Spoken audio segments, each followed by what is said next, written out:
The first time Yuri noticed a whitish something flickering past his window was on a Friday evening. It was an ordinary weekday. He came home from work as usual, went up to the 5th floor, opened the door of his apartment, turned on the lights, washed his hands, went into the kitchen to put the kettle on, and out of the corner of his eye he noticed something white flashing in the darkness outside the window. It was autumn. It was getting dark early. Flakes of wet snow were falling from the sky, periodically replaced by large drops of nasty rain. All this settled on the ground, with a thick layer of slick, wet mud. The wind howled loudly, walking through the courtyards and streets of a dormitory district. At first, Yuri thought it was snow, but something seemed strange to him. The ghostly something that flashed by was too big and dense for ordinary wet flakes. Yuri turned off the kitchen light and stared out the window, trying to see anything unusual. His windows looked out into a yard with a playground. To the right and left were 2 brick 5-story buildings, and a little farther away rose a huge gray building of 10 floors. Its facade was turned in the other direction, and Yuri could only see the windows of the opposite house, and on the sides of the 2 giant 10-story buildings stood facing each other, opening their smooth gray walls wet from the continuous prolonged rains. There was nothing unusual at first glance: wind beating at the window, inclement weather, a dull courtyard flooded with water, 2 restless boys playing on the slide, ignoring the weather, and stubbornly unwilling to return to the warmth of their apartments. Yuri glanced at his watch. It was only 9:30. The time was early. He remembered how, when he was their age, he used to hang out with the boys in the yard in all kinds of weather. So there was nothing strange about kids playing in the rain. But on a subconscious level, something inside Yuri was literally screaming about a vague danger. There was something disturbing and creepy about this mundane picture. The lighting in the old neighborhoods on the outskirts of Moscow was always poor, and in such inclement weather only 3 lanterns were burning in the courtyard. With their dim yellow light, they struggled to pick out pathetic shreds of visibility from the autumn darkness. A piece of sidewalk, a part of a bench, puddles, mud. The main illumination was given by the light coming from the windows of houses.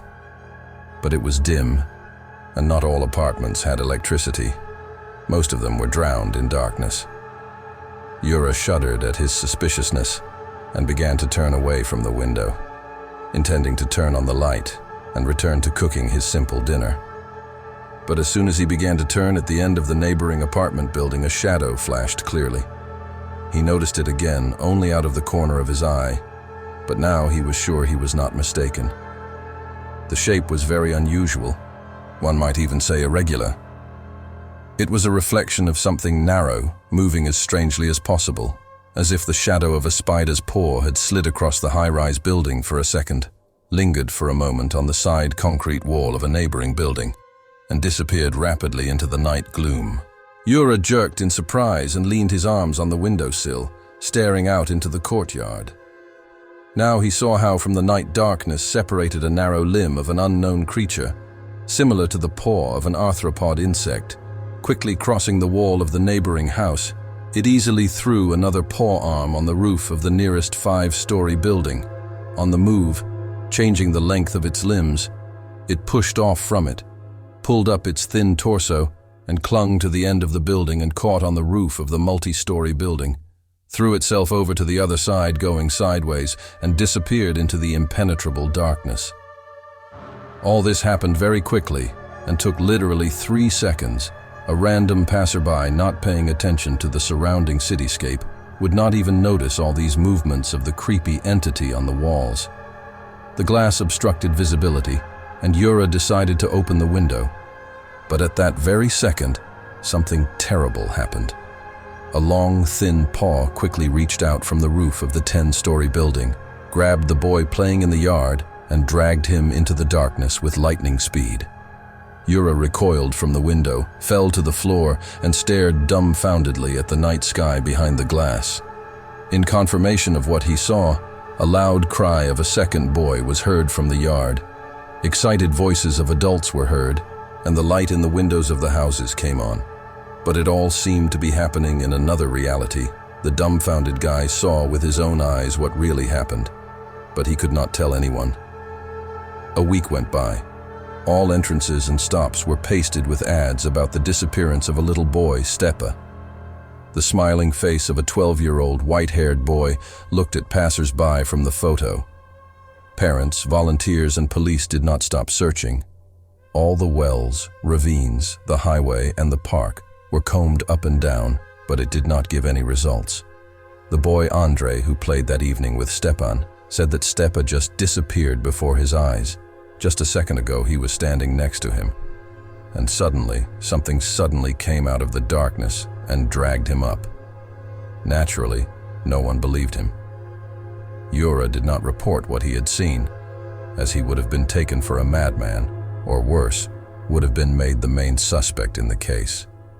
The guy took a vacation at work at his own expense, citing personal circumstances, and plunged headlong into studying the information he managed to find on the internet. The only person he told about the incident was his close friend Pavel, with whom they had been friends since childhood, went to the same class, and recently graduated from university. Pasha lived in the next doorway with his young wife and quickly showed up at Yuri's first call. Seeing the state of his friend, he immediately realized that he was not lying and promised to help him in everything. All that the guys managed to dig up were internet creepypasta about some monster from urban legends. But the information was scarce and contradictory. Somewhere it was called a wand, in Slavic mythology, Zherdii, from the word pole. It was a long and thin evil spirit walking the streets at night, looking in the windows and warming his hands at the stovepipes. Meeting with him usually ended in death for a man. The only thing these tales agreed on was the appearance of an unnaturally tall, about 3 or 4 meters, pale gray, skinny as a stick man, capable of arbitrarily extending his limbs to any distance. Its arms could rotate as if on hinges, bend in any direction, stretch and grow for many meters. It had no face, and its head was smooth, resembling the face of a mannequin or a chicken egg, lacking even a hint of eyes, mouth, or nose.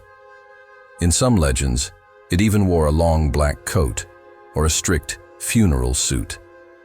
There was something of an insect in his movements. So many people nicknamed him Wand. His thin limbs, he could easily cling to the steep concrete walls of high-rise buildings and move on them quickly and completely silently. Yuri well remembered how blurry the creature moved. No living creature was not able to move so sharply without making the slightest sound. It was akin to a ghost. The creature came out to hunt strictly after sunset. Under the cover of night, it was easier to mimic its surroundings. The creature usually lived in the forest or in abandoned buildings. In the forest, it camouflaged itself in the trees, and no human could distinguish a creature lurking in the thick of the forest from a chaotic cluster of ordinary branches, especially in the fall and winter. Thanks to its tall stature and thin body, literally a few centimeters in girth, it could pretend to be a tree and completely blend into the landscape, let the traveler pass by quietly, and pounce sharply on him from behind. The creature prioritized children, but it was not afraid of adults either. Yuri made inquiries about missing persons in their neighborhood, and the internet gave out frightening statistics. For the last 6 months only in their administrative district, 7 people, 4 children, and 3 adults had disappeared. Pavel, as a true friend, sincerely penetrated the fanatical passion of his comrade, and also began to keep watch over the night yard and pay attention to the walls of high-rise buildings, coming home from work. Several times, he even installed a camera with night vision on the vent of his window. He lived on the 4th floor, turned on the record until morning and went to sleep. But both times the camera failed in the middle of the night, and the record that was preserved was so fuzzy and full of interference that this idea had to be abandoned. Pasha's wife complained several times that in the evenings, it seemed to her as if someone from the street was looking into their apartment, and the heavy gaze of the observer was extremely unkind, causing a vague anxiety in the soul and a premonition of impending trouble. Every time the branches of the yard trees scratched the glass, She shuddered, imagining how thin, sharp fingers of the unknown creature scraped and tapped on the window, calling the owners. And once she even dreamed of a white, elongated face staring out of the darkness. After that, she always shut the windows at night. One Saturday night, Yuri invited Pasha to visit him and told him his plan. Tomorrow evening, the friends would meet in the local park, and armed with whatever they could, they would scrutinize the area. Yuri was sure that the creature dwells in the park, and that's where it makes its forays. The park was very large, vast, with rich and dense vegetation, and it would take several hours to walk around it completely.